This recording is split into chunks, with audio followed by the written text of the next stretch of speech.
Greyhound 2020 Analyses and Explanations.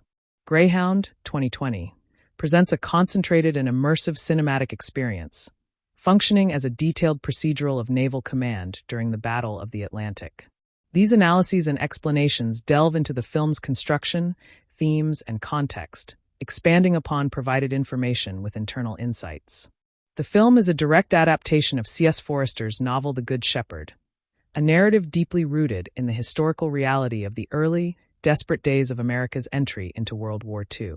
The Black Pit, the central antagonist of geography, was a very real and terrifying zone where convoys were utterly vulnerable, a fact the film leverages to create a primal sense of isolation and danger beyond the visible U-boats.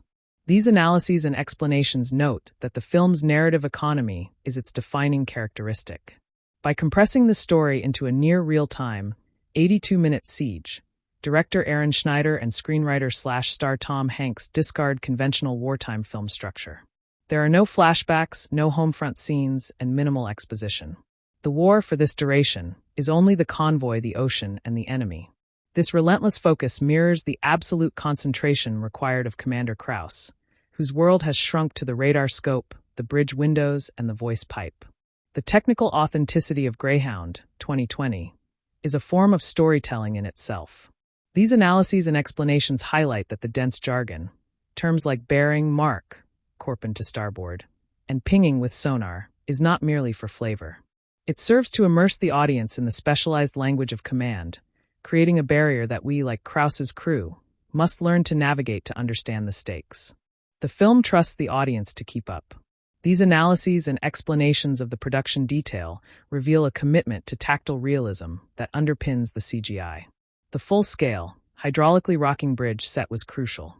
It forced physical performances from the actors, the unsteady gait, the bracing against consoles, that sell the reality of the North Atlantic storm.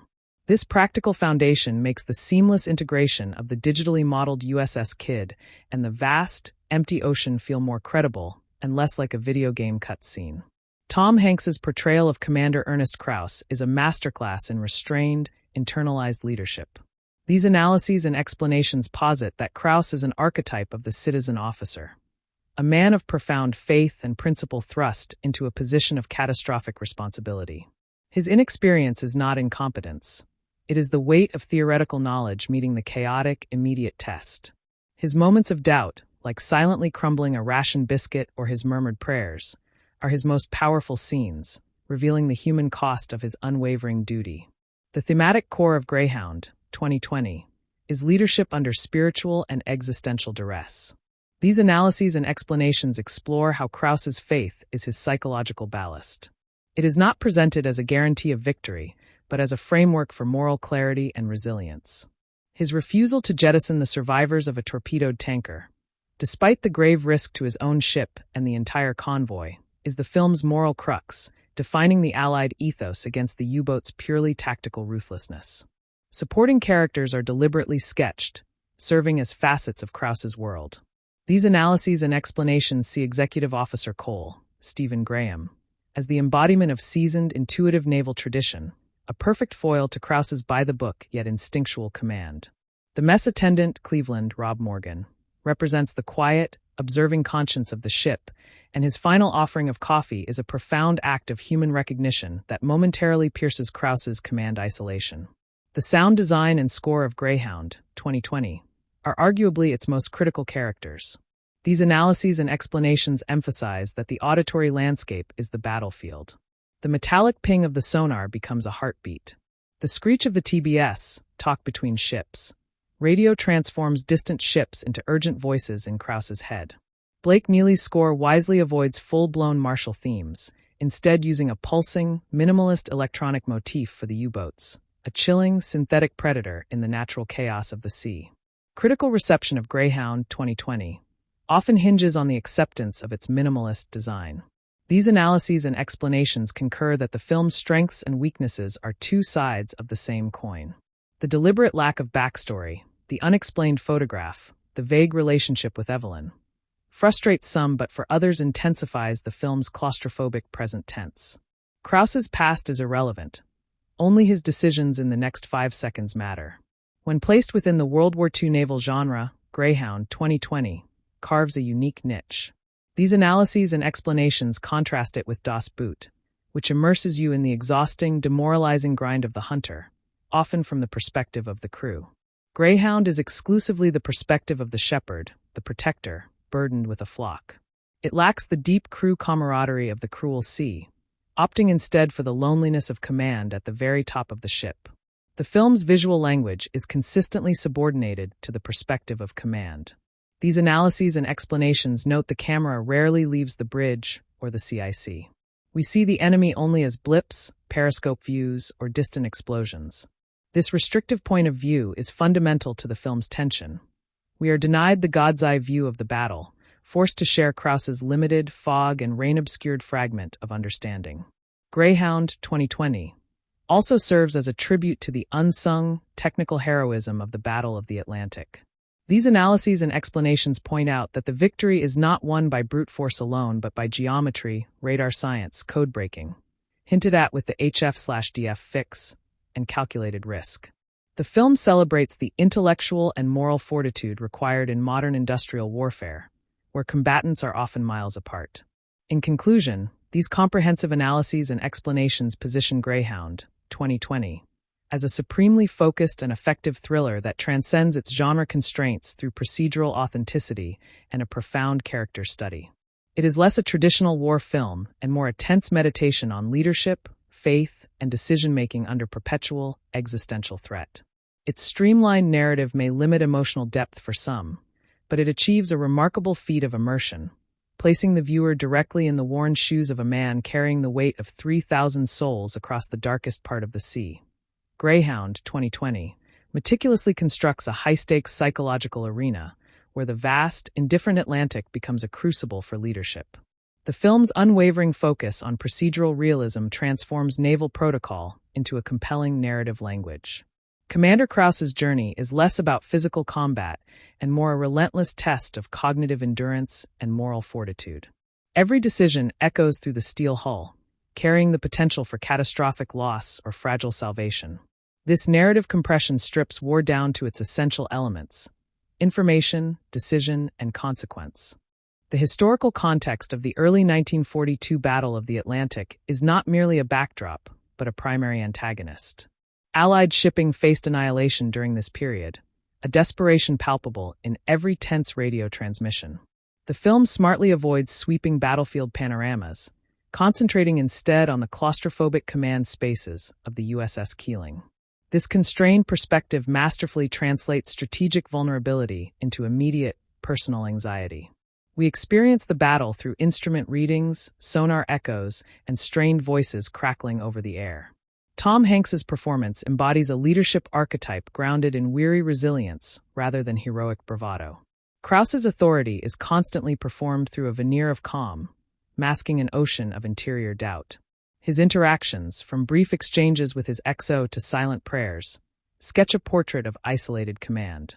The character's devout faith operates not as a plot device but as foundational psychology, structuring his ethical compass amid chaos. This spiritual dimension adds a unique layer to the wartime command portrait. Cinematographically, the film rejects glamour in favor of a functional, often destabilizing visual grammar. The camera sways with the ship, trapping viewers in the same disorienting motion as the crew. Lighting is harsh and practical, casting deep shadows across the bridge and highlighting faces in the ghostly glow of radar screens. External shots of the destroyer emphasize its solitude, a tiny spear of order against the chaotic, endless sea. This aesthetic commitment reinforces the narrative's core theme: fragile technology versus primal nature. Sound design ascends to the level of a primary character, constructing an immersive auditory battlefield. The metallic ping of active sonar is a rhythmic heartbeat, its return echo a moment of critical suspense. Depth charge explosions are felt in the bass register as much as heard. The chaotic overlap of radio traffic authentically replicates the cognitive overload of command. Blake Neely's sparing score uses atonal, pulsing motifs to represent the lurking U-boats, a brilliant sonic metaphor for an invisible threat. The film's thematic exploration extends beyond mere survival to the ethics of wartime sacrifice.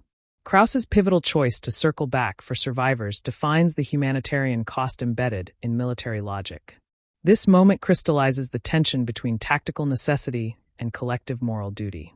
The convoy itself is a metaphor for a societal contract, where individual vessels submit to the greater good of the escorted whole. The destroyer's role as shepherd is a burden of violent protection. Supporting characters, while deliberately underdeveloped in a traditional sense, serve precise symbolic and functional roles. Executive Officer Cole provides a crucial conduit to naval tradition and experienced instinct. The brief but potent presence of the merchant sailor on the radio, Charlie Cole, personalizes the vast, imperiled convoy. Mess Attendant Cleveland's quiet observations and final act of service underscore the shared humanity persisting within the rigid military hierarchy. Each figure reflects a facet of Krause's world. Greyhound distinguishes itself within the war genre through its radical narrative containment. It forgoes subplots, romance, and flashbacks to achieve a pure, sustained tension. This focus mirrors the absolute concentration demanded of anti-submarine warfare commanders. The audience is denied omniscience, left to interpret fragmentary data alongside the captain. This method cultivates a profound sense of shared responsibility for the fictional lives at stake, investing viewers in every tactical maneuver. The production's technical dedication, from the full-scale rocking bridge to the digital model of the USS Kidd, pays dividends in authenticity. This effort allows the film to depict complex naval maneuvers with clarity and credibility. The jargon-dense dialogue requires audience engagement, rewarding attention with a deeper understanding of the tactical puzzle. This respect for the viewer's intelligence is a hallmark of the film's design, treating the subject matter with seriousness. Critically, the film's minimalism is its greatest strength and its most notable point of contention. The lack of character backstory fuels the immediate present-tense urgency, but leaves some emotional connections underdeveloped. The narrative operates like a finely tuned machine, prioritizing the mechanics of the battle over deep personal exploration. This choice results in a potent, streamlined thriller that some may find lacking in dramatic catharsis or broader historical scope. When compared to a film like Das Boot, Greyhound presents the mirrored, surface-level experience of the hunter's prey. Both masterfully convey claustrophobia, but one immerses us in the gritty fatigue of the submarine crew, while the other isolates us in the lofty anxiety of the destroyer's captain. The Cruel Sea offers a broader, more novelistic portrait of the Atlantic campaign, while Greyhound is a single, breathless chapter from that epic struggle. The film ultimately serves as a potent tribute to the unsung cerebral warfare of the Atlantic. Victory is achieved through superior radar technology, decoded intelligence, and rapid, accurate navigation calculations. It highlights a war of minds and nerves, fought over oscilloscope screens and plotting tables. Krause's triumph is one of disciplined focus and ethical resolve, a quiet testament to the countless real commanders who guided convoys through the Black Pit. The final approach of air cover brings not victory, but respite, acknowledging the enduring and cyclical nature of the conflict. Greyhound's resolution is deliberately muted, emphasizing exhaustion over exultation. Krause's ability to finally eat and sleep signifies the temporary relinquishment of his immense burden. The film closes on a note of solemn continuity, the convoy steaming on, its immediate guardian forever changed by the ordeal. It leaves us with a profound appreciation for the specific, grinding pressure of command, making the historical struggle viscerally comprehensible through one meticulously crafted fictional journey. The ocean remains, the threat persists, but duty has been fulfilled for another perilous day. The film establishes its thematic gravity immediately through the stark visual contrast between the majestic convoy and the endless, hostile sea. This juxtaposition underscores the profound vulnerability of human enterprise in the face of natural and martial chaos. Commander Krause's initial moments on the bridge communicate a quiet authority tempered by visible introspection, setting the stage for his internal journey.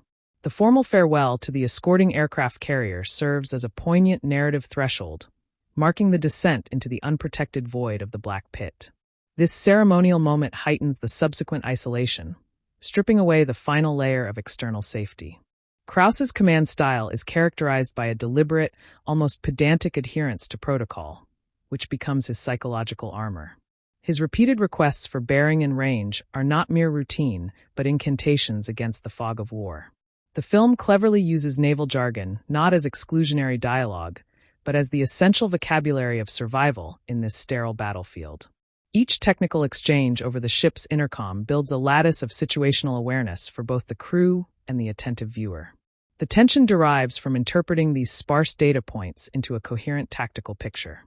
The first sonar contact shatters the convoy's uneasy peace, transforming the vast ocean into a constricting hunting ground. The chilling efficiency of the German U-boat's attack is portrayed through sudden violence against a merchant vessel, emphasizing the impersonal cruelty of torpedo warfare. Krause's transition from quiet contemplation to focused command is swift, revealing the latent warrior beneath the pious exterior. The crew's reaction is a calibrated symphony of trained movements, highlighting their professional competence amidst rising panic. This initial engagement establishes the stakes with brutal economy. Cinematography during battle sequences favors a disorienting subjectivity, mirroring the captain's fragmented perception. Shots are tight, focusing on radar screens, shouting mouths, and the intense concentration in Krause's eyes. The camera work avoids glorifying the violence, instead presenting it as a series of abrupt, catastrophic sensor readings and distant plumes of smoke. This technique forces the audience to experience the conflict as a commander would, through reports, inferences, and dreadful anticipation. The visual chaos is ordered only by Krause's relentless logic. Sound design takes narrative precedence, with the distinctive ping of the ASTIC sonar becoming the film's anxious auditory pulse. The Doppler shift of the returning echo provides more dramatic information than any line of dialogue could. Explosions are felt as deep, concussive shudders through the hull, a tactile reminder of the destroyer's fragility. The cacophony of overlapping radio transmissions from distressed freighters constructs an acoustic portrait of a convoy under siege. This layered soundscape is the true setting of the film. Krause's relationship with his executive officer, Cole, functions as a crucial dialectic between instinctual experience and principled doctrine. Cole's expectant looks and succinct suggestions provide a secondary channel of information, testing Krause's confidence. Their dynamic explores the transfer of trust within the chain of command under extreme duress. Cole represents the embodied knowledge of the Navy, while Krause must synthesize that with his own moral calculus. This partnership, built on minimal dialogue, forms the emotional backbone of the command narrative. The film's middle section masterfully depicts the psychological erosion caused by sustained alertness. Krause's inability to eat or sleep becomes a powerful metaphor for the all-consuming nature of responsibility. His whispered prayers in his cabin are not pleas for victory, but for clarity and strength to bear his duty. The simple, failed attempt to consume a bowl of soup eloquently speaks to the total sacrifice of personal need. These private moments of vulnerability are where Hanks's performance resonates most deeply, revealing the cost of leadership. Tactically, the film excels in illustrating the cat-and-mouse mechanics of anti-submarine warfare. The use of a daylight fog bank as tactical concealment demonstrates Krause's adaptive thinking. The deployment of depth charges is shown as a probabilistic art, relying on sound estimates and hope rather than certainty. The terrifying appearance of a U-boat on the surface introduces a moment of primal, visual confrontation amidst the technological duel. Each engagement varies in nature, preventing repetition and showcasing different naval combat challenges. Thematic depth is added through the subplot involving the survivors in the water. Krause's decision to deviate from the convoy's defense to rescue them is the film's central moral crisis. This choice pits the immediate humanitarian impulse against the strategic safety of thousands. The agonizing slowness of the rescue operation, set against the ticking clock of a looming U-boat threat, maximizes suspense. It ultimately defines Krause's command not by kill count, but by his commitment to preserving life, even at great risk. The enemy remains effectively spectral, voiced only by a taunting German broadcaster, which dehumanizes the threat and amplifies the psychological warfare. This choice reinforces the film's perspective. The U-boats are abstract predators, represented by symbols on a map and echoes in the deep. Their menace is more potent because it is imagined, allowing the audience to project their own fear onto the unknown. The film wisely avoids giving them a face, maintaining the focus on the Allied experience of being hunted. As the battle crescendos, the film visualizes the cumulative strain on the ship itself, with reports of engine fatigue and structural stress. The destroyer Greyhound becomes a character, its metal hull groaning under the punishment of high-speed maneuvers and close explosions. This personification of the vessel deepens the stakes, reminding us that the machine has limits just like the men. The engineering crew's efforts below decks are acknowledged, expanding the film's scope to include the unseen workforce enabling the fight. The climax, involving the defense of the tanker Vikings, synthesizes all the film's elements into a final, desperate test. Krause must employ a sacrificial gambit, using his ship as a shield, which encapsulates the destroyer's doctrinal role as protector. The coordination with other escorts via terse radio commands shows the convoy system functioning at its best under pressure. The successful repulsion of the attack provides a catharsis earned through relentless tactical exertion rather than sentimental heroics. The concluding arrival of long-range air cover is portrayed with profound relief rather than jubilation. The sight of the Catalina flying boat is a visual melody of salvation, breaking the oppressive solitude of the ocean. This moment underscores the interconnected nature of the Allied war effort, where survival hinged on multiple arms reaching across vast distances. Krause's physical and emotional depletion is now fully visible, the mission's success written in the hollows of his face. In its final moments, the film returns to quiet ritual, with Krause finally able to drink his coffee and offer a quiet word of thanks. This circular structure, from ceremony to chaos and back to a fragile order, gives the narrative a satisfying completeness. The convoy continues into the horizon, a testament to resilience, while the audience is left to ponder the immense weight carried by individuals like Krause. The film stands as a focused, powerful tribute to the unglamorous, intellectual, and moral rigor of command during history's largest and most unforgiving battle at sea. The film's narrative economy is a deliberate aesthetic choice, mirroring the stark, procedural reality of naval command during prolonged crisis. This approach strips away conventional dramatic scaffolding to foreground the relentless pressure of decision-making. Every moment on screen serves the core tension between the invisible enemy and the fragile bubble of the convoy. The Atlantic itself is rendered not as a picturesque backdrop, but as a dynamic, oppressive force of nature. This environmental hostility compounds the martial threat, creating a doubly adversarial world. Krause's characterization is built through subtle accumulation of detail rather than expository revelation. His polished shoes and reserved demeanor speak to a personality rooted in order and discipline. The film invites us to measure the man by the gap between his internal uncertainty and his external composure. His leadership is performed through a lexicon of calm commands, each one suppressing a wave of potential doubt. This performance is for the benefit of his crew, a necessary fiction of control that maintains operational cohesion under fire. The film's visual language systematically denies panoramic spectacle, favoring instead a constrained sensorium of command. We see what Krause sees: gauges, radar sweeps, the anxious faces of his officers. The outside world is often framed through the thick glass of the bridge windows, distorted by rain and spray. This cinematographic restraint builds a powerful sense of claustrophobia within the vastness of the ocean. It visually argues that true warfare is conducted in the mind, within the confines of charts and calculated trajectories. Auditory information is privileged over the visual, constructing a battle fought primarily through sound. The distinct acoustic signature of a surfaced U-boat's diesel engines becomes a critical plot point.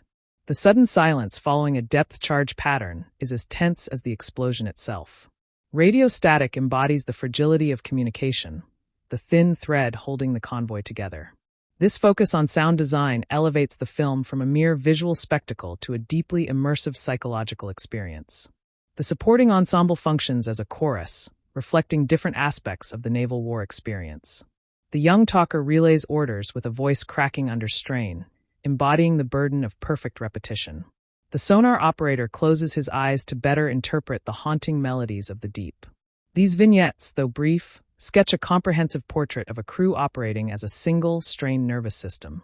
Their collective competence is the unspoken foundation upon which Krause's command depends.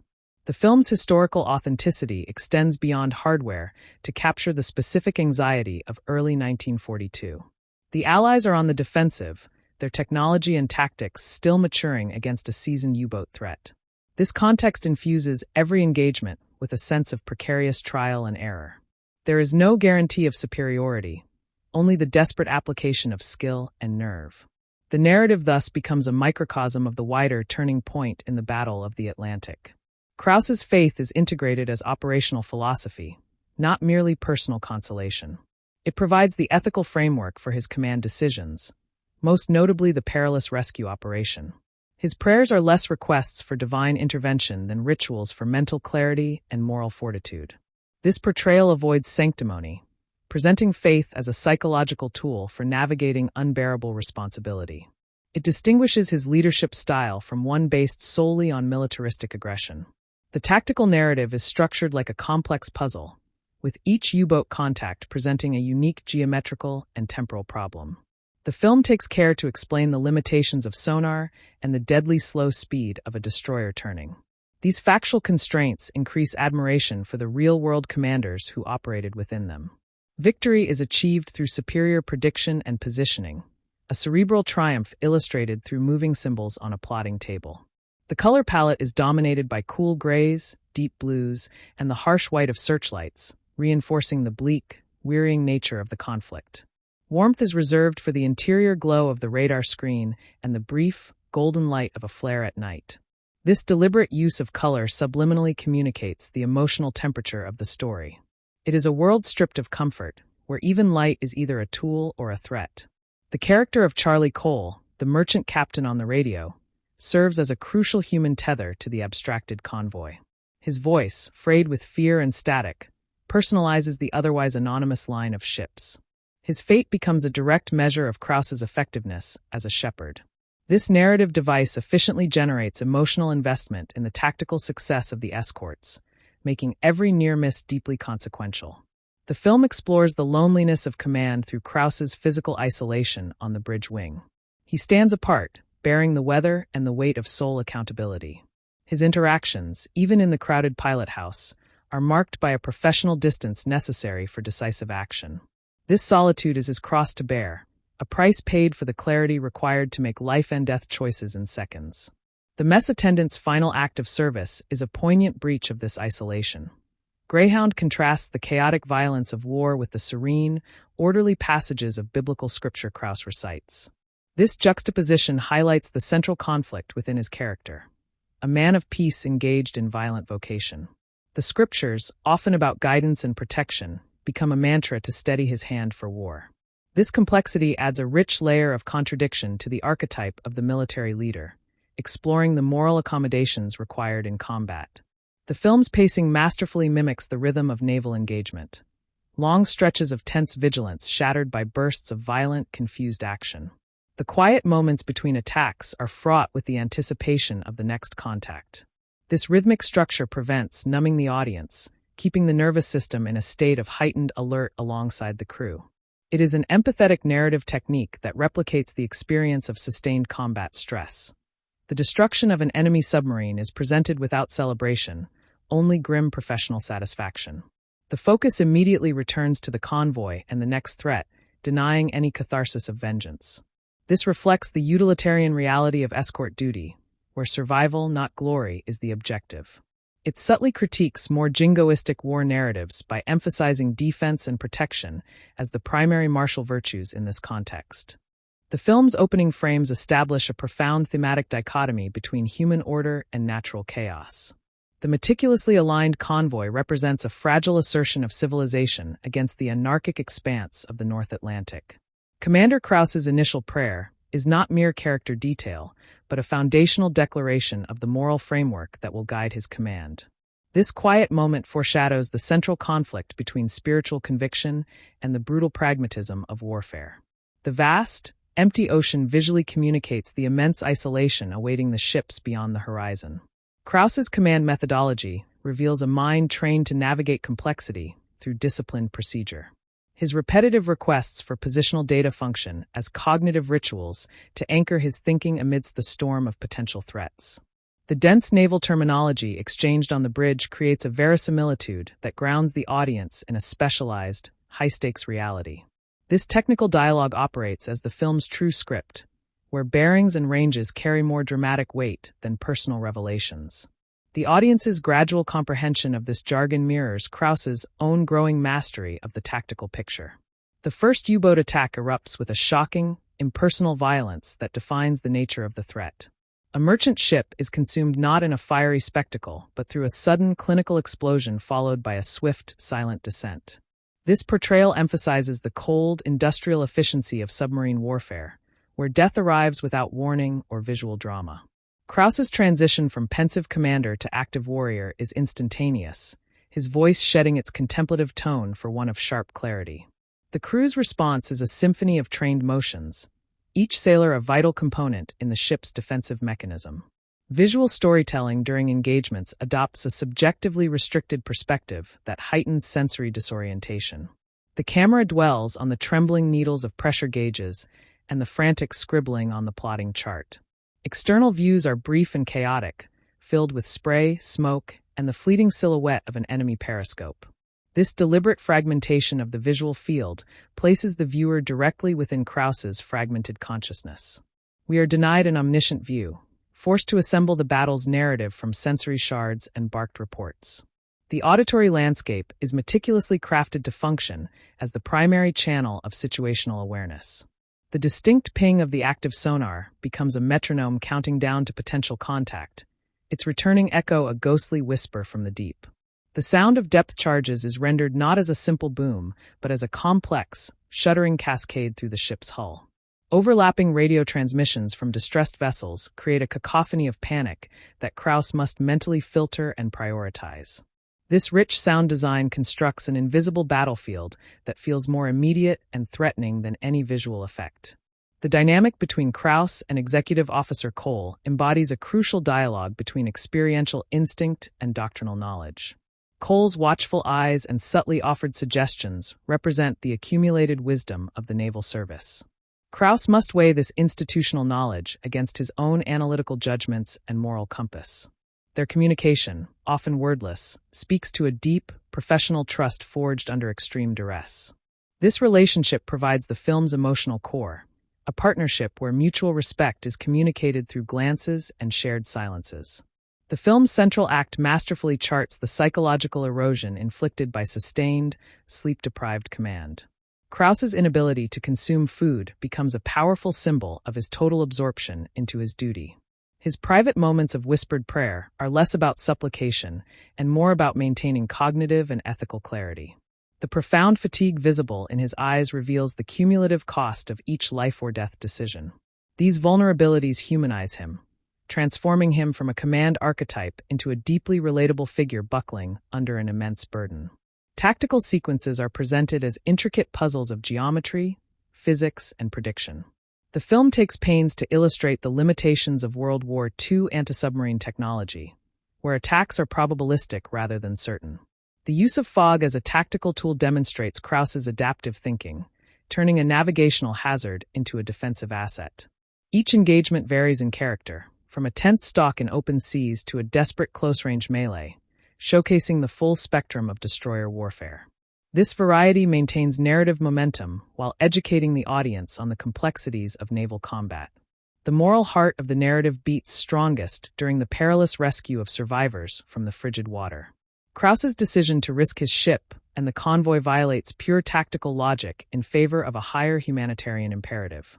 The agonizingly slow maneuvering of the destroyer during the rescue maximizes suspense, each passing second a gift to the lurking U-boats. This sequence ultimately defines victory not by enemy tonnage sunk, but by lives preserved against the ocean's indifferent cruelty. It establishes the essential character of the Allied cause as one of protection.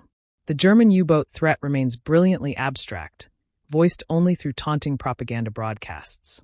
This choice renders the enemy as a purely ideological and psychological menace, a voice from the void. It focuses the conflict on Krause's internal battle against doubt and fatigue, making the submarine captains extensions of his own anxieties. Their invisibility amplifies their terror, allowing the audience's imagination to conjure a foe more frightening than any visual effect could realize. The war becomes a duel of wits against an unseen, malevolent intelligence. The USS Keeling itself emerges as a central character, its metal hull groaning in protest under the strain of combat maneuvers. Reports of engine stress and structural fatigue remind us that the machine has human-like limits. This personification deepens the stakes, as the destroyer's endurance is as vital as the crew's morale. The unseen engineers toiling in the bowels of the ship represent the collective, anonymous effort required to wage this industrial war. Their success is measured in maintained revolutions and steady pressure, a parallel narrative of exertion. The climactic defense of the tanker Vikings synthesizes every tactical lesson and moral principle established earlier. Krause must employ his ship as a physical shield, the ultimate fulfillment of the destroyer's role as protector. The coordination with other escorts via terse, efficient radio commands demonstrates the convoy system operating at peak effectiveness. This sequence provides a catharsis earned through sheer professional competence and sacrificial courage, devoid of empty heroics. It represents a fleeting moment of controlled, coordinated response against the pervasive chaos. The arrival of long-range air cover is staged with a profound, almost spiritual, sense of deliverance. The distant drone of aircraft engines is a sound more beautiful than any music, signifying the end of solitary responsibility. The Catalina flying boat's appearance is a visual promise of reconnection to a larger world beyond the lonely ocean. This moment underscores the interdependent nature of the Allied war machine, where survival hinged on multiple arms of service stretching across global distances. Krause's visible, physical deflation at this site speaks volumes about the weight he has been carrying. The denouement returns the narrative to the realm of quiet ritual and personal reckoning. Krause's ability to finally sip his coffee signifies the temporary cessation of his command trance. The simple, human exchange with mess attendant Cleveland breaches the formal barrier of rank, acknowledging shared trauma. The convoy continues into an uncertain dawn, its immediate guardian forever altered by the ordeal. The film concludes not with a grand victory celebration, but with the solemn satisfaction of duty honorably discharged, a poignant tribute to the resilience of those who served in the war's most lonesome theater. The narrative opens with a powerful visual metaphor of transience as the protective air cover peels away. This departure marks the convoy's entry into a realm of absolute tactical solitude. The ships become isolated specks of steel in a vast maritime desert. This visual establishes the core stakes with elegant economy. The Black Pit is not just a location but a psychological state of vulnerability. Krause's posture on the bridge solidifies into a statue of readiness as the last aircraft vanishes. His command is immediately tested not by the enemy, but by the natural world. A rising gale and towering seas introduce the first antagonist. The ship battles the ocean's raw power before a single shot is fired. This sequence reinforces the constant dual threat faced by these sailors. The weather is an impartial foe that consumes energy and focus. Krause must conserve his vessel's strength for the human conflict he knows is coming. The groaning hull and stinging spray are relentless reminders of nature's dominance. The first contact arrives with chilling banality as a flicker on a radar screen. The technology of detection becomes the first line of narrative tension. An anonymous blip transforms the entire ocean into a hostile chessboard. Krause's reaction is measured, a shift in tone more than a physical startle. He initiates the intricate ballet of naval protocol that defines the coming hours. The crew's response is a model of drilled precision, each man a cog in a defensive machine. The abstract threat is now a tangible geometric problem on the plotting table. Dialogue in these moments is stripped of all superfluity, becoming pure informational exchange. Bearing, range, and course are the only currency of conversation. This verbal minimalism heightens the realism and the tension. Every spoken word carries potential life or death consequence. The audience is compelled to listen with the same intensity as the crew. The jargon becomes a barrier that, once crossed, grants deeper immersion into the film's reality. We learn the language of threat assessment alongside the characters. The attack on the first merchant vessel is a masterclass in off-screen horror. The explosion is seen from a distance, a sudden flower of fire and smoke. The sound arrives later, a muted thump across the water. This indirect presentation makes the violence more haunting. The focus remains on Krause's face as he processes the loss. His failure is instant and visceral, a personal rebuke to his command. The sinking ship's desperate SOS punctuates the radio silence with a human voice of terror. Krause's subsequent orders are fueled by a complex mix of tactical response and moral obligation. He must balance vengeance for the lost with protection for the remaining. The predator is still out there, its location a terrifying mystery. The destroyer's hunt begins, a high-speed dash into the unknown. Sonar pings now sound like a frantic heartbeat, probing the dark depths. The ocean, once empty, now feels crowded with malevolent presence. Every wavelet could hide a periscope's eye. The film's color palette is a study in desaturated tension. Harsh grays of the sea meet the cold steel of the ship's interior. Occasional bursts of orange flame from explosions are the only warmth, and they signify destruction. At night, the world shrinks to the cone of a searchlight, piercing an infinite black void. This visual austerity focuses attention on human faces and instrument panels. It creates a timeless, almost abstract quality to the conflict. The environment itself feels drained of life and hope.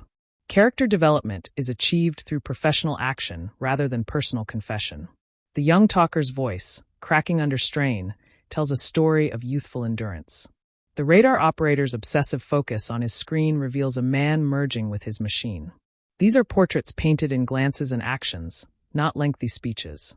We understand their courage through their unwavering performance of duty. They represent the collective spirit holding the fragile mission together against chaos. The cat-and-mouse pursuit that follows illustrates the intellectual rigor of naval warfare. It is a duel of predictions, each captain trying to anticipate the other's mind. Krause uses patterns, water temperature layers, and sheer intuition to guess the U-boat's path. The depth charge attacks are acts of faith, explosives sent into the abyss based on incomplete data. The waiting after each drop is agonizing, the silence more terrifying than the blast. A rising oil slick or debris field is the only report card. Krause's faith is portrayed as an operational framework, not a narrative crutch. His whispered psalms are a methodology for mental calibration. They anchor his mind when sensory information is overwhelming. This faith directly informs his command philosophy, prioritizing the shepherd's duty to the flock. It is the source of his resilience against the corrosive pressure of doubt. His religion provides the moral arithmetic for impossible choices, such as risking many to save a few. The midpoint of the film showcases the erosion of human endurance over mechanical failure. The crew operates in a state of bleary-eyed automation, fueled by adrenaline alone. Krause's physical shakiness, his fumbling with a simple soup bowl, speaks louder than any monologue about fatigue. The ship itself reports mounting casualties from its engines and structure. This confluence of human and mechanical strain raises the stakes exponentially. The enemy is not just the Germans, but time, entropy, and collapse. A moment of profound connection occurs not between officers, but across the vast gulf of rank and race. Mess Attendant Cleveland's quiet observation of Krause's suffering is a silent dialogue. His final gesture of service, bringing coffee, is an act of profound human recognition. It breaks the isolation of command, offering a minute of shared humanity. This brief exchange carries more emotional weight than any traditional war film camaraderie. It underscores the shared burden carried by every soul on board. The tactical escalation forces Krause to make increasingly bold and unorthodox decisions. Using the convoy itself as a screen, he lays a trap for the pursuing wolf pack. This move requires perfect communication and trust with the other escort captains. The radio chatter becomes a lifeline, a network of shared consciousness across the scattered ships. The plan is a high-risk gamble that puts the precious merchant vessels in momentary jeopardy. It demonstrates Krause's growth from a by-the-book commander to a tactical artist. The film's sound design during the climactic battle achieves a terrifying sublime. The shriek of incoming torpedoes is a sound of pure, predatory intelligence. The detonations are felt in the bones, a concussive punctuation to the chaos. Amidst this, Krause's voice remains a steady, commanding frequency, cutting through the bedlam. He becomes the eye of the hurricane, a point of calm around which the storm of battle rages. His orders are lifelines thrown to a crew battling panic and noise. Victory, when it comes, is ambiguous and costly. A U-boat is destroyed, but the celebration is muted and immediate. The focus instantly returns to the convoy's integrity and the next potential threat. There is no glory, only the grim satisfaction of a necessary task completed. This reflective tone is a poignant critique of martial triumph. It emphasizes that in escort duty, survival is the only victory condition. The ocean absorbs the violence and returns to a deceptive calm. The long-awaited appearance of air cover is rendered with exquisite emotional release. The distant speck of the Catalina is a sight more beautiful than any sunrise. Its engines are a melody of salvation after the discord of combat. This moment reconnects the isolated struggle to the wider war effort. It is a reminder that they were never truly alone, only beyond immediate reach. The psychological burden on Krause visibly lightens, his shoulders dropping for the first time in days. In the aftermath, the film dwells on the quiet rituals of continuity. The convoy reforms its lines, a testament to resilience and order. Krause finally retires to his cabin, his mission accomplished but the war far from over. His sleep is the deepest and most earned rest imaginable. The film's final shots are of the ship steaming on, a symbol of relentless forward momentum against all threats. It concludes as a solemn ode to duty, a focused beam of light on one man's unbearable weight and unwavering grace. The film begins with a potent silence that is quickly filled by the hum of engines and the static of radio traffic. This auditory introduction establishes a world of technology and strained communication.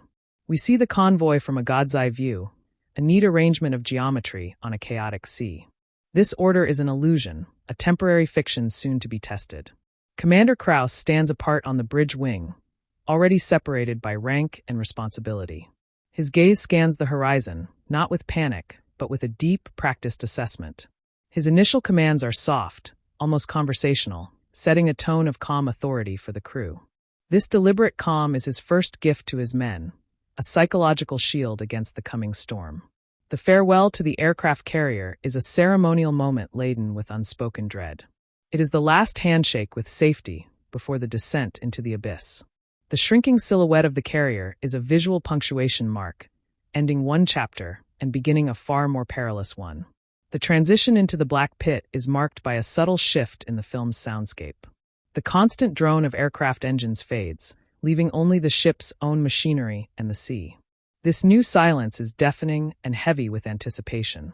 The crew's demeanor becomes more focused, their movements more precise, as if the very air has thinned. The ocean, once a highway, now feels like a vast, empty arena.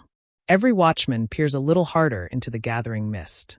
Krause's relationship with his executive officer, Cole, is established through economical, professional exchanges. Cole's eyes constantly monitor his captain, reading his face for unspoken cues. This silent dialogue speaks volumes about the trust and the tension inherent in their roles. Cole represents the institutional memory of the Navy, a living manual of standard procedures. Krause must absorb this wisdom while imprinting his own unique command signature upon it. Their partnership is the central nervous system of the ship. The first radar contact shatters the fragile piece not with a bang, but with a blinking light on a screen. The thread is instantly abstracted into data, a set of coordinates and a closing speed. Krause's reaction is to lean into procedure, requesting confirmation and initiating tracking protocols. The bridge transforms from a place of transit into a combat information center. The crew's voices drop an octave, becoming clipped and urgent. The mundane routine of the watch is irrevocably severed. When the torpedo strikes its first victim, the film avoids a spectacle of gore. Instead, we see the distant flash, then the horrifying silhouette of a ship breaking its back. The sound is a deep, sickening crunch that carries across the water. This indirect portrayal makes the violence more chilling and respectable. The focus remains on the consequence. The frantic distress calls, the spreading oil slick, the faces of men forced to absorb the loss. Krause's jaw tightens. His first command decision in combat has ended in failure. The pursuit that follows is a symphony of coordinated urgency. The destroyer heels over sharply as it cuts towards the last known position. Below decks, men scramble to feed boilers and arm depth charges. The sonar's active ping becomes a frantic, searching heartbeat. Krause must now think like both hunter and protector, a difficult duality of purpose. He must abandon the immediate survivors to save the greater whole, a brutal arithmetic of war. His orders are clear, betraying no trace of the anguish behind them. The film's visual composition during these chases is intentionally disorienting. The camera rocks with the ship, denying the viewer a stable horizon. Shots are tight, confined to the bridge, the sea icy, or the violent spray of the forecastle. We see the ocean in fragments through rain-streaked windows or the narrow slit of a door. This visual restriction replicates the fog of war, the limited perception of those making the decisions. We are trapped in the metal box of the ship, sharing its frantic motion. Sound designer Warren Shaw constructs an auditory maze of threat and confusion. The distinct ping-rush of the sonar is both a tool and a taunt. The whine of the ship's turbines climbs with its speed, a metallic scream of exertion. German voices sometimes bleed into the radio frequency, spectral and menacing. The explosion of depth charges is a multi-layered event. The deep thud of launch, the suspenseful sink, the concussive undersea thunder. These sounds are the true landscape of the battle. Krause's private moments in his cabin are studies in controlled disintegration. His hands tremble too much to handle a spoon. His prayers are not elaborate, but simple, gasped requests for strength. The photograph of his loved one is not a sentimental prop, but a totem of the world he is defending, a world that feels galaxies away. These scenes are devoid of melodrama, portraying exhaustion as a tangible, physical adversary. He is fighting a war on two fronts, against the U-boats and against his own collapsing physiology. The tactical interplay evolves into a game of three-dimensional chess played on a heaving board. Krause uses the weather, ordering a turn into a squall to mask his movements. He exploits the U-boat's need to surface, calculating intercept courses with slide rule precision. Each attack run is a calculated risk, draining fuel and straining the ship's aging bones. The crew's proficiency turns these complex maneuvers into a brutal ballet. Success is measured in subtle sonar shifts and the sudden, catastrophic boil of air and oil from the depths. Themes of faith and duty are intertwined so tightly they become inseparable. Krause's biblical recitations are a cognitive tool, structuring his thinking in a framework larger than the immediate crisis. His decision to rescue survivors is a direct enactment of the shepherd parable, a literal risking of the self for the flock. This spiritual layer elevates the film from a simple thriller to a meditation on moral leadership. His command is an act of service, a concept both humble and immense. The film acknowledges the broader war machine in subtle, important ways. The brief mention of an HF/DF fix from Ireland is a nod to the vast intelligence network supporting them. The breaking of German codes is the unseen advantage that makes their desperate defense possible.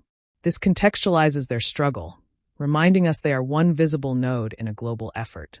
It prevents the narrative from feeling hermetically sealed, instead connecting the lonely ship to a web of allied ingenuity. The climax, defending the tanker Vikings, is the ultimate test of Krause's synthesized philosophy. He positions his ship as a literal shield, accepting the risk of a torpedo meant for another. This is leadership as self-sacrifice, the destroyer's purpose embodied in a single, terrifying moment. The coordination with the other escorts, the Eagle and Harry, shows a wolf pack of defenders forming in response.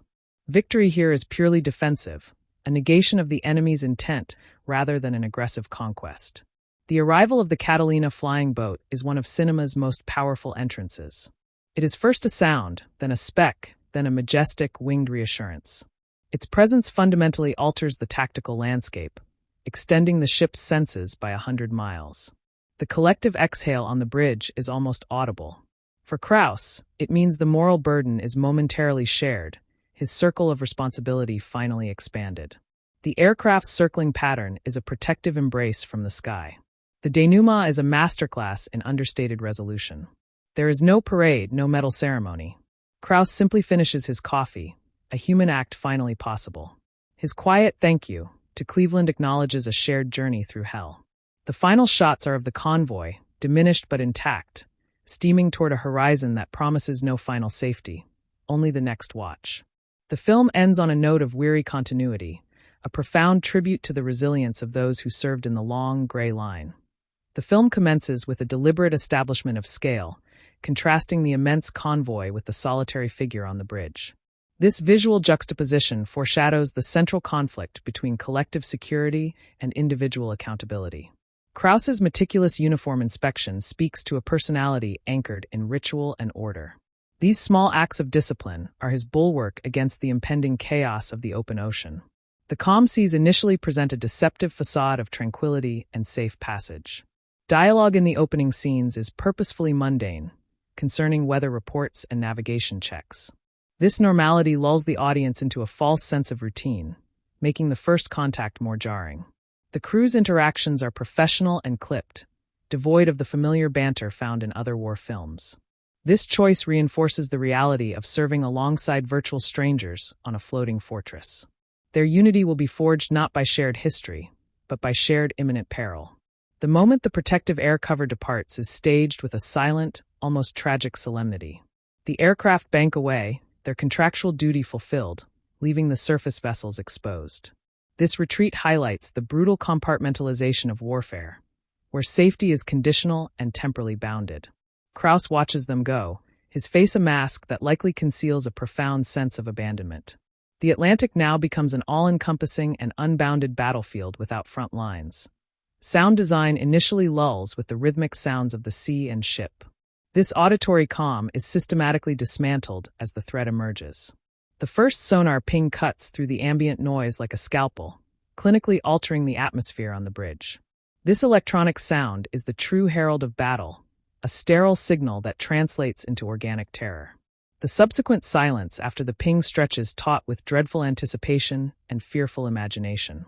Krause's transformation during the first attack is internal, yet physically palpable. His shoulders square as if taking on a literal weight, and his eyes narrow in fierce concentration. The compassionate leader recedes, replaced by the tactical calculator who must assess angles and speeds. His voice loses its soft, prayerful quality, adopting the hard, clear tone of command necessity. This shift demonstrates the duality required of a commander in combat situations. He must partition his humanity to access his martial competence. The camera work adopts the perspective of a conscious entity confined to the ship. It peers over shoulders at radar scopes, stares out at the confusing seascape, and shudders with each close explosion. This first-person visual approach denies the viewer the comfort of an omniscient, stable viewpoint. We are denied the classic, sweeping shots of battle that provide orientation and context.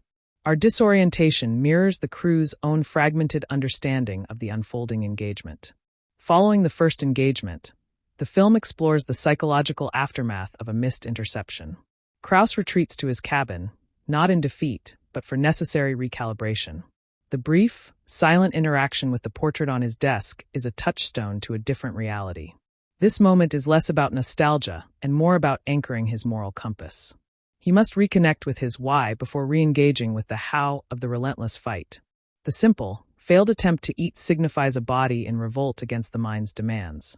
The middle section of the film functions as a meticulous procedural, detailing the exhausting rhythm of hunter-killer tactics. Each potential contact initiates a now familiar, but no less stressful sequence of events. The crew's movements become more automatic, their responses hardened by repetition and experience. This section conveys the grinding, relentless nature of the Battle of the Atlantic, a campaign of endurance. There are no clear acts, only a continuous, draining state of heightened alertness and readiness. The introduction of the German broadcaster's voice is a masterstroke of psychological warfare. The smooth, taunting English cuts through the static, personalizing the abstract enemy. This voice becomes a character, a malevolent narrator twisting the knife of isolation and doubt. It externalizes the inner fears of every man on the ship, giving sound to their silent anxieties. Krause's order to ignore it is a direct command to defend their collective psyche. Krause's leadership is consistently portrayed as a listening, synthesizing intelligence. He absorbs data from his radar operator, sonar man, lookouts, and XO, weaving it into a coherent narrative. His genius lies not in flashy intuition, but in patient, logical deduction from imperfect information. He treats each report with equal gravitas, understanding that a single detail could alter the tactical picture. This democratic processing of information fosters immense trust within his crew, who see their observations valued. The film's use of light is particularly expressive during the night engagements. Searchlights carve frantic tunnels through the impenetrable blackness, revealing nothing but spray. The muzzle flashes from the deck guns provide stroboscopic, blinding glimpses of chaos. Flares descend with a ghostly, illuminating glare, casting long, dancing shadows. This interplay of light and absolute dark visually encapsulates the struggle to perceive and understand the enemy. It is a battle against literal and metaphorical darkness. The relationship between Krause and the British commander in the corvette is built on tersely respectful radio communication. Their alliance, vital for convoy safety, must be forged instantly under fire without traditional diplomatic niceties. The crisp, professional exchanges between them demonstrate a transnational language of seamanship and shared purpose. This subtle thread acknowledges the broader Allied coalition, showing unity in procedural language and mutual defense. When the destroyer sustains damage, the film briefly dips below decks to the engineering spaces. This shift in perspective is crucial, showcasing a different kind of frontline. Here, men battle not U-boats but ruptured steam lines and failing machinery, a war against entropy. Their victory is measured in maintained revolutions per minute, a triumph that enables the fight above. This glimpse expands the film's scope, honoring the often invisible technicians of warfare. The climactic decision to circle back for survivors is the film's ethical apex. Krause pauses the strategic defense to fulfill a humanitarian imperative, knowing it makes his ship a stationary target. This moment crystallizes the conflict between the textbook definition of victory and a moral one. The agonizing slowness of the rescue, with men scrambling on deck, is almost unbearable in its tension. It ultimately defines the mission's success not by enemy kills, but by lives reclaimed from the sea. The final confrontation is less a battle of brute force than one of sacrificial positioning and nerve. Krause uses his ship as bait and shield, a ploy that demands perfect timing and resolve. The silent run towards the enemy sub is a testament to his aggressive tactical shift from pure defense. The depth charge run in this sequence feels definitive, a release of all the pent-up tension and calculated aggression. The resulting explosion is a catharsis earned through 70 minutes of meticulous intellectual struggle. The appearance of the Catalina is preceded by a collective holding of breath on the bridge. Its distant engine hum is at first mistaken for another threat, then recognized as salvation.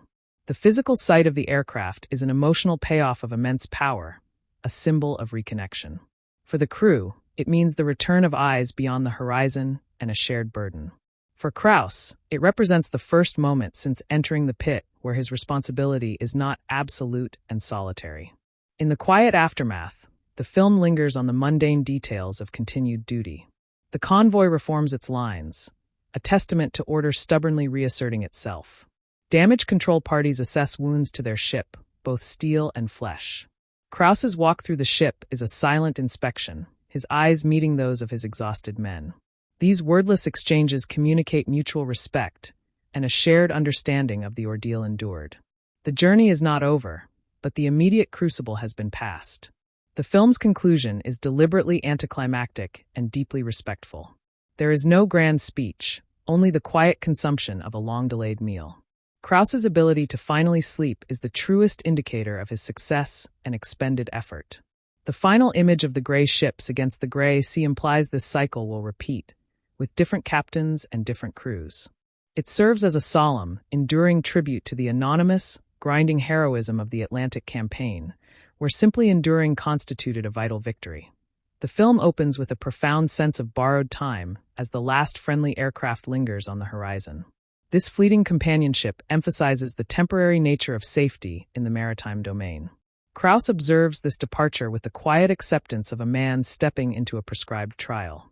His freshly pressed uniform stands in stark contrast to the worn, salt-stained gear of his veteran crew members. This visual distinction immediately establishes his status as a newcomer to command, despite his age and rank. The vast, orderly convoy represents a monumental logistical achievement, a floating city reliant on flawless coordination. Initial radio traffic is crisp and optimistic, filled with routine positional reports and weather advisories. This professional chatter constructs an auditory landscape of control and normalcy. The beauty of the dawn convoy scene is deliberately staged to be disrupted, lulling the viewer with false serenity. Krause's quiet prayer over his breakfast is a private ritual of preparation, not piety. This moment centers him before the collective responsibility of the day fully settles upon his shoulders. He is steeling himself for the burden he has willingly accepted. The transition into unprotected waters is marked by a subtle chilling of the film's color temperature. The blues become sharper, the grays more dominant, as if the ocean itself changes character. This environmental shift is a brilliant, nonverbal cue for the audience. The crew's demeanor becomes perceptibly more vigilant, a collective tightening of nerves. The playful banter from earlier vanishes, replaced by a focused silence. The ship feels like a creature tensing its muscles, sensing a predator in its territory long before there is proof. Krause's first critical test comes not from a U-boat, but from a tense exchange with a merchant captain over the radio. The civilian skipper's fear translates into borderline insubordination, challenging Krause's authority. This moment reveals Krause's leadership style, patient, firm, and grounded in the shared greater goal of survival. He does not pull rank, but appeals to mutual dependence, demonstrating a political acumen crucial for convoy cohesion. He understands his role as a diplomat as much as a warrior, managing the fragile morale of his scattered flock. The radar operator's first sighting is delivered with a calm that belies its catastrophic implications. The term contact transforms the bridge atmosphere instantly. Krause's request for confirmation is automatic, his mind already racing through tactical possibilities. The plotting table becomes the central narrative device, a map where abstractions like speed and bearing tell a story of lethal intent. The crew's movements take on a rehearsed urgency, a well-oiled machine activating its defensive protocols. The ship itself seems to lean forward, eager for the chase. When the torpedo finds its mark, the film focuses on the human reaction rather than the mechanical destruction. We see the flinch in a lookout's eyes, the clenched fist of the helmsman. Krause's face hardens, absorbing the failure as a personal and professional wound. The distant cries over the radio are more harrowing than any explosion, giving voice to the impersonal statistics of naval loss. This choice forces the audience to comprehend the cost through sound and implication, a more powerful and respectful technique. The ocean swiftly reclaims the evidence, leaving only grief and resolve. The subsequent hunt is a fascinating study in applied physics and human intuition. Krause must calculate intercept courses in 3 dimensions, accounting for the slow turn of his massive vessel. The sonar provides glimpses, not guarantees, of the enemy's submerged position. Each depth charge pattern is an act of faith, explosives sent into the void based on partial data. The wait following their release is a vacuum of suspense, where hope and dread coexist. A boiling patch of oil is the only confirmation, a grim trophy in an otherwise featureless seascape. The film's soundscape during pursuit isolates and amplifies specific frequencies to mirror Krause's concentration. The background drone of the ship fades, leaving only the piercing sonar ping and its haunting return echo. The metallic clang of hatches and the hiss of steam from the depth charge racks are crisp and alarming. This auditory focus mimics a commander's tunnel vision, where all senses narrow to the single task of tracking the prey. The sudden return of ambient noise after an attack signals a momentary release from this hyper-focused state. Krause's physical and spiritual sustenance are shown to be inextricably linked through the motif of failed nourishment. The untouched meals symbolize his total expenditure of energy in the cognitive and moral spheres. His whispered scriptures are not pleas for intervention, but tools for mental recalibration, structuring his thoughts. This fusion of the physical and spiritual underscores the holistic depletion wrought by command. His body and soul are consumed in equal measure by the duty he upholds with such silent determination. The film introduces a brilliant narrative device through the competing radio channels. One frequency crackles with the desperate operational traffic of the convoy, a symphony of fear. Another brings the smooth, propagandistic taunts of the enemy, a psychological weapon. Krause must constantly filter these streams, extracting vital data while shielding his crew from demoralization. This auditory battle of wills adds a cerebral layer to the physical conflict, making the radio room a key frontline. The radio operator becomes a crucial guardian of the crew's psychological fortitude. The evolving tactics demonstrate Krause's adaptive learning under extreme pressure. He progresses from reactive defense to proactive, aggressive hunter-killer maneuvers. He learns to use the convoy's own formation as a tactical element, hiding his approach behind merchant silhouettes. This growth is shown through increasingly confident and unconventional orders, surprising even his experienced XO. His command becomes an expression of creativity within the strict confines of naval doctrine. He is not just following protocol, but writing his own chapter in the heat of battle. Visual motifs of circles and arcs dominate the film's iconography, from the sonar's circular sweep to the turning wakes of the ships. These shapes reflect the cyclical, repetitive nature of the search and the endless circling for advantage. The radar screen, with its glowing green arcs, is a modernist canvas where the drama is painted in light. Even the depth charge explosions blossom in circular patterns on the surface. This geometric visual language reinforces the mathematical, calculated reality of the warfare being depicted. The relationship between Krause and his British counterpart on the corvette is built on terse, professional courtesy that deepens into unspoken respect. Their communication is devoid of sentiment, yet each perfectly understood transmission conveys mutual reliance. This cross-alliance partnership highlights the universal language of seamanship and shared peril. It shows the Allied effort functioning at its most basic, effective level. Two captains in different ships under different flags, making a unified stand. Their success is a microcosm of the Grand Coalition's victory. The film's treatment of the enemy remains brilliantly abstract and thus more terrifying. The U-boats are manifested as periscope views, sensor ghosts, and radio voices. This refusal to anthropomorphize them preserves their symbolic power as manifestations of pure, predatory threat. It makes the conflict feel less like a nationalistic duel and more like a primal struggle against a force of nature. The terror is in their omnipresence and their patience, not in the face of any individual foe. They are the monsters in the deep, forever lurking just beyond perception. The moment of rescue, lowering the scrambling nets for survivors, is fraught with a different kind of tension. It is a pause in the violent action filled with precarious, fragile humanity. The silent, grateful faces of the pulled-from-the-sea men are a stark contrast to the martial severity of the crew. This operation is the moral core of the mission, a tangible affirmation of the values they defend. It temporarily transforms the warship from an instrument of destruction into one of salvation, fulfilling its highest purpose. The final confrontation is precipitated by a calculated risk that borders on desperation. Krause essentially dares the U-boat to attack, using his own ship as the ultimate bait. This move transcends tactics and enters the realm of a moral statement, a declaration that he will stand in harm's way. The silent, head-on run is the film's most tense sequence, a game of chicken played with torpedoes. The subsequent depth charge drop feels like the execution of a sentence, justice delivered in a plume of water and debris. The arrival of air cover is preceded by a collective, hopeful misidentification of engine noise. When the Catalina finally appears, it is not as a deus ex machina, but as a promised fulfillment of a strategic plan. Its presence validates the endurance of the escorts. They held the line long enough for help to arrive.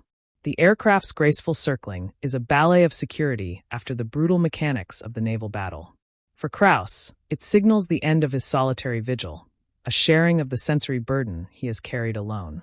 In the aftermath, the film documents the slow return to baseline operations with meticulous detail. Damage reports are tallied, ammunition status is checked, and course corrections are made. This procedural calm is the true victory condition, the restoration of ordered routine. Krause's tour of his ship is a silent communion, his gaze acknowledging the shared trial in every corner. The simple act of drinking coffee becomes a sacrament, a reclaiming of a basic human pleasure long deferred. The film's final moments reject triumphalism in favor of solemn continuity. The convoy, scarred but intact, continues its relentless push eastward. Krause's rest is deep but undoubtedly temporary, a brief shore on an ocean of responsibility. The gray dawn light on the endless sea suggests this story is one of millions, repeated across years and thousands of miles. It concludes as a powerfully restrained tribute, honoring not the spectacular battle, but the unwavering watch kept in the lonely, dangerous dark.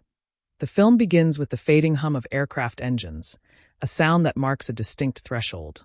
This auditory cue signals the convoy's entry into a realm of profound isolation and self-reliance. The visual composition shifts as the last plane disappears, emphasizing the vulnerable geometry of the ships below. Krause stands motionless on the bridge, a figure already burdened by the silent pact he has made. His crisp uniform is a stark contrast to the lived-in atmosphere of his command post, highlighting his newness. The vast expanse of ocean becomes an opponent as formidable as any U-boat, indifferent and enveloping. Initial communications are characterized by a rehearsed, almost ceremonial politeness between ships. This formality is the thin veneer of civilization stretched over the primal fear of the deep. The beauty of the sunrise convoy is a deliberate aesthetic choice, offering a moment of serenity to be irrevocably shattered. Krause's quiet mealtime prayer establishes his internal compass, grounding him in a personal code. This ritualistic moment is his last private act before subsuming his individuality into the role of commander. The calm seas are a deceptive prologue to the coming storm of steel and high explosives. The transition into the unprotected zone is marked by a collective psychological shift among the crew.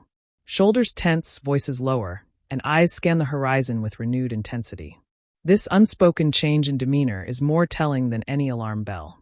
The ship itself seems to sense the new vulnerability, its engines throbbing with a different purpose. The Atlantic transforms from a passageway into a hunting ground, its surface a mask for the threats below. Every ripple and shadow now carries potential menace, turning the ocean into a field of paranoid observation. Krause's first test of authority comes from a merchant captain's panic over the radio. The civilian's fear challenges the military chain of command, threatening convoy discipline. Krause's response is firm yet empathetic, demonstrating a nuanced understanding of leadership. He appeals not to his rank but to their shared, existential goal of reaching the far shore. This exchange reveals his role as a shepherd responsible for skittish, independent-minded sheep. His calm tone over the airwaves is a deliberate performance of control for the benefit of all listening vessels. The radar operator's announcement of a contact is delivered with lethal simplicity. That single word instantly recalibrates the reality of everyone on the bridge. Krause's request for verification is automatic, his mind already analyzing vectors and closing speeds. The plotting table becomes the focal point, a place where abstract data points sketch a narrative of approaching death. The crew's movements shift from routine watchkeeping to combat-ready precision, a seamless transformation. The ship's bow seems to dig into the waves with new urgency, hungry for the pursuit. The torpedo impact is portrayed through its aftermath rather than a direct, spectacular hit. We see the distant bloom of fire, then the agonizing list of the stricken vessel. The sound reaches the Greyhound as a dull, awful thump, a visceral punch felt in the gut. This indirect method forces the audience to engage with the tragedy intellectually and emotionally. Krause's face registers the failure as a personal blow, a crack in his command armor. The desperate SOS calls that follow personalize the abstract loss, giving voice to the dying. The subsequent hunt is a masterclass in building tension through technical procedure. Krause barks orders for course changes and speed adjustments, his voice the eye of a growing storm. The sonar's active ping becomes an auditory lifeline, its returning echo a ghostly whisper from the deep. Each depth charge run is a calculated gamble, explosives sent on a hope and a deduced position. The silent moments after their release are filled with unbearable anticipation, a collective held breath. A spreading oil slick is the only confirmation, a grim and somber victory marker. The film's sound design during these sequences isolates and amplifies specific mechanical sounds. The background drone fades, leaving the piercing sonar tone and the hydraulic whine of the helm. The clang of the depth charge racks and the hiss of steam become stark punctuation marks. This auditory focus mirrors Krause's own hyperconcentration, his world narrowed to a single input channel. The return of ambient noise, the sea, the wind, signals a temporary release from this intense focus, a return to baseline vigilance. Krause's physical and spiritual struggles are intertwined through the recurring motif of sustenance. The untouched meals symbolize a body too taxed by mental and moral exertion to process fuel. His whispered recitations from Scripture are less about supplication and more about cognitive structuring. This fusion shows command consuming the whole man, leaving nothing for the simple act of living. His fatigue is a total exhaustion of being, a price paid willingly but palpably for the burden of decision. The narrative cleverly uses competing radio frequencies to illustrate the psychological dimension of the battle. One channel crackles with the frantic, operational traffic of the Allied ships, a symphony of stress. Another carries the smooth, taunting voice of the enemy broadcaster, a weapon aimed at morale. Krause must continuously filter these streams, extracting vital data while shielding his crew's spirit. This auditory battlefield adds a crucial layer of psychological warfare to the physical conflict. The radio room becomes a frontline in the fight for the crew's collective will. Krause's tactical evolution is depicted through his growing confidence and creativity. He moves from rigid, defensive reactions to bold, offensive maneuvers that surprise his crew. He learns to use the convoy's own bulk as a tactical screen, masking his destroyer's approach. This progression is shown through increasingly assertive commands that subtly defy standard procedure. His command style becomes an expression of adaptive intelligence under fire, not just rote execution. He is writing the manual in real time, based on the brutal lessons of the moment. Visual patterns of arcs and circles dominate the film's aesthetic, reinforcing its thematic core. The sweeping line of the sonar radar, the turning wake of the ship, the splash patterns of explosions, all are circular. This motif reflects the endless cyclical nature of the hunt. Search, detect, engage, and search again. The radar screen itself is a canvas of glowing green arcs, painting the drama in light. This geometric language underscores the mathematical, non-personal reality of the combat, a war of angles and probabilities. The professional rapport between Krause and the British corvette captain is built on terse, efficient communication. Their dialogue, stripped of all superfluity, conveys deep mutual reliance and respect. This cross-national partnership exemplifies the Allied war effort at its most fundamental and effective level. It demonstrates a unity forged not by grand ideology, but by shared immediate peril and professional competence. Their coordinated maneuvers are a silent ballet of mutual support, a microcosm of the coalition's strength. The film's portrayal of the enemy remains effectively abstract, and thus more universally menacing. The U-boats are represented as periscope views, sensor ghosts, and disembodied radio voices. This refusal to give them a human face preserves their symbolic power as forces of pure predation. It transforms the conflict from a nationalistic duel into a primal struggle against a lurking, intelligent menace. The horror lies in their patience, their invisibility, and their utter indifference to the lives they target. The rescue operation for the men in the water is a pivotal moral and narrative pause. The frantic, yet careful, lowering of nets introduces a different tempo, one of fragile salvation. The grateful, shocked faces of the survivors are a stark human contrast to the martial severity of the crew. This act is the ethical justification for the violence, a tangible reclaiming of life from the indifferent sea. It momentarily changes the ship's function from an instrument of destruction to one of profound mercy. The climactic engagement is triggered by a deliberate and desperate gambit from Krause. He offers his own ship as bait, a move that transcends tactics and enters the realm of sacrificial defiance. The silent, head-on charge towards the suspected U-boat position is the film's most tense sequence. This maneuver is a total commitment, a throwing of the dice with the lives of his entire crew. The subsequent depth charge attack feels less like an attack and more like an execution of necessary justice. The arrival of the Catalina flying boat is preceded by a moment of collective, hopeful misidentification.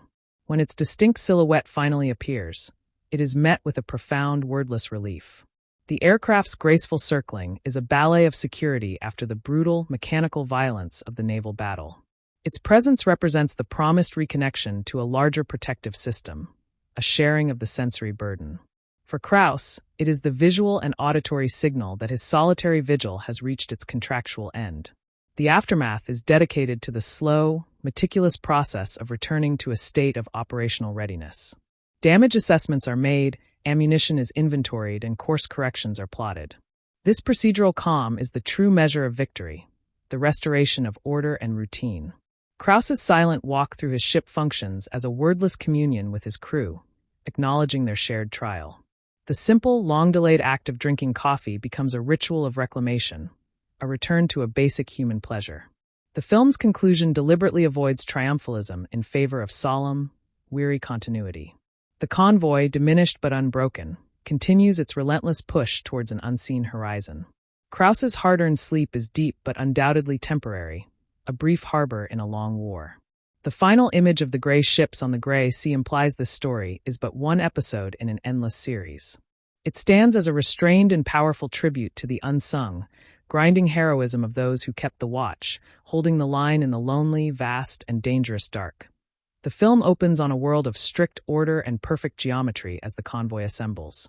This visual harmony is a fragile human construct imposed upon the chaotic natural world. Krause stands apart in this ordered universe, a new captain amidst seasoned sailors. His meticulous preparation speaks to a man who believes control is possible through discipline. The serene Atlantic offers a false promise of safe passage that the narrative will systematically dismantle. We are shown the beauty before the storm to fully appreciate its loss. Initial dialogue serves a functional purpose, exchanging coordinates and confirming positions. This professional chatter establishes the routine nature of naval operations before combat. The camaraderie between Krause and his XO is understated, built on mutual respect rather than friendship. Their interactions are efficient, focusing solely on the mission and the ship's readiness. This establishes the professional tone that will govern all relationships under fire. Personal histories are irrelevant. Only present competence matters. The departure of air cover is a moment of quiet ceremony tinged with apprehension. The shrinking aircraft represent the last tangible link to a wider support network. Krause's posture remains unchanged, but his eyes track their exit with solemn understanding. The ocean's character seems to shift as the last engine fades, becoming more immense and forbidding. The crew's behavior adjusts imperceptibly, a collective tightening of focus. They have crossed an invisible line into territory where they are both hunter and prey. Krause's first command decision involves altering course to avoid suspected weather. This demonstrates his proactive nature and understanding of the ship as an instrument. The crew executes the order without question, establishing the chain of command's authority. This routine maneuver builds confidence in Krause's judgment before the shooting starts. It shows leadership in its most basic form, making decisions for the welfare of the ship. The storm clouds on the horizon mirror the gathering threat beneath the waves. The radar contact announcement comes without fanfare, a simple statement of fact. Yet this single word transforms the bridge from a place of transit to a combat center. Krause's response is immediate and procedural, requesting confirmation and initiating tracking. The plotting table becomes the narrative's focal point, where dry numbers tell a story of approaching death. The crew's transformation is seamless, shifting from watchfulness to wartime readiness. The ship itself seems to awaken, its engines responding to the new urgency. When the torpedo strikes, the film focuses on human reaction rather than spectacular destruction. We see the shock register on faces, the involuntary flinches, the clenched jaws. Krause absorbs the blow as a personal failure, his first combat decision resulting in loss. The distant flames and smoke are more haunting than any graphic depiction could be. The radio fills with desperate voices, giving human sound to the abstract statistics of naval warfare. This approach respects both the victims and the audience's imagination. The pursuit that follows reveals the intellectual nature of anti-submarine warfare. Krause must calculate intersecting courses in 3 dimensions while his ship heaves in heavy seas. Each depth charge pattern represents educated guesses based on incomplete sonar data. The waiting after each drop creates unbearable suspense, where hope and dread coexist. Success is measured in practical terms: a spreading oil slick, bubbling air, scattered debris. There are no cheers, only grim satisfaction at a necessary task completed. Sound design during the hunt isolates specific frequencies to mirror Krause's concentration. The background drone fades, leaving only the piercing sonar ping and its ghostly return echo. Mechanical sounds, the clang of hatches, the hiss of steam, become stark punctuation marks. This auditory focus creates a tunnel vision effect, narrowing the world to the immediate threat. The return of ambient noise signals a momentary release from hypervigilance. This technique puts the audience directly inside Krause's heightened sensory state. Krause's physical and spiritual struggles merge through the recurring failure of sustenance. The uneaten meals symbolize a body too consumed by mental exertion to process fuel. His whispered scriptures serve as cognitive anchors rather than pleas for divine intervention. This fusion demonstrates how command consumes the whole person: mind, body, and spirit. His exhaustion is total, a price paid willingly for the burden of decision. These private moments humanize him more than any battlefield heroics could. The film employs competing radio frequencies to illustrate psychological warfare. One channel carries the frantic operational traffic of Allied ships, a symphony of stress and coordination. Another broadcasts the smooth, taunting voice of the enemy, a weapon aimed at morale. Krause must filter these streams, extracting vital data while protecting his crew's spirit. This auditory battle adds crucial dimension to the physical conflict. The radio room becomes a frontline in the fight for collective will and focus. Krause's tactical evolution shows his growth from cautious newcomer to confident commander. He progresses from reactive defense to proactive, creative offense. He learns to use the convoy's formation as a tactical element, masking his approach behind merchant ships. This development is shown through increasingly assertive commands that sometimes surprise his experienced crew. His leadership becomes an expression of adaptive intelligence under extreme pressure. He is learning to write the manual in real time, based on brutal experience. Visual motifs of circles and arcs dominate the film's aesthetic language. The sweeping radar line, the ship's turning wake, the splash patterns of explosions, all follow circular patterns. This motif reflects the endless, cyclical nature of the hunt. Search, detect, engage, repeat. The radar screen becomes a modernist canvas where drama is painted in glowing green light. This geometric visual language underscores the mathematical, impersonal reality of the combat. It is a war of angles, probabilities, and calculated risks. The professional relationship between Krause and the British corvette captain is built on terse, efficient communication. Their dialogue, stripped of all superfluity, conveys deep mutual reliance and respect. This cross-national partnership exemplifies the Allied war effort at its most fundamental level. It demonstrates unity forged not by grand ideology, but by shared immediate peril. Their coordinated maneuvers represent a silent ballet of mutual support. This microcosm shows the coalition's strength in practical application. The enemy remains effectively abstract, represented through technology rather than humanity. Periscope views, sensor ghosts, and radio voices create a presence more terrifying than any human face. This approach transforms the conflict from nationalistic duel to primal struggle against predation. The horror lies in their patience, invisibility, and utter indifference to their targets. They become manifestations of pure threat, intelligent forces operating in an alien medium. This abstraction elevates them beyond mere opponents to existential dangers. The rescue operation provides a crucial moral and narrative pivot point. Lowering nets for survivors introduces a different tempo, one of fragile salvation amidst destruction. The grateful, shocked faces pulled from the water contrast starkly with the crew's martial severity. This act represents the ethical justification for all the violence that surrounds it. It momentarily transforms the warship from instrument of destruction to vehicle of mercy. This sequence confirms the values they are fighting to preserve. The climactic confrontation results from a desperate, calculated gamble by Krause. He offers his ship as bait, a move that transcends tactics and enters sacrificial territory. The silent, head-on charge toward the suspected U-boat position creates almost unbearable tension. This maneuver represents total commitment, risking everything on a single throw of the dice. The subsequent depth charge attack feels less like combat and more like execution of necessary justice. It provides catharsis earned through 70 minutes of intellectual and moral struggle. The arrival of air cover is preceded by hopeful misidentification of engine noise. When the Catalina finally appears, it brings not just relief but validation of their endurance. The aircraft's graceful circling offers a ballet of security after the mechanical violence below. Its presence signals reconnection to a larger protective system and shared sensory burden. For Krause, it means the end of his solitary vigil and absolute responsibility. This moment represents the fulfillment of a strategic promise made days earlier. The aftermath focuses on the meticulous process of returning to operational normalcy. Damage assessments, ammunition inventories, and course corrections occupy the crew. This procedural calm represents the true victory condition, restoration of order and routine.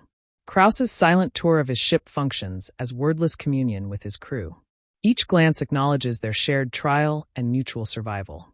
The simple act of drinking coffee becomes a ritual of reclamation, a return to basic human pleasure. The film's conclusion deliberately avoids triumphalism in favor of solemn continuity. The convoy, diminished but intact, continues its relentless push eastward. Krause's hard-earned sleep is deep but undoubtedly temporary, a brief harbor in a long war. The final image of gray ships on a gray sea suggests this story is one of millions. It stands as restrained tribute to the unsung, grinding heroism of the Atlantic campaign. The film honors not the spectacular battle, but the unwavering watch kept in lonely darkness.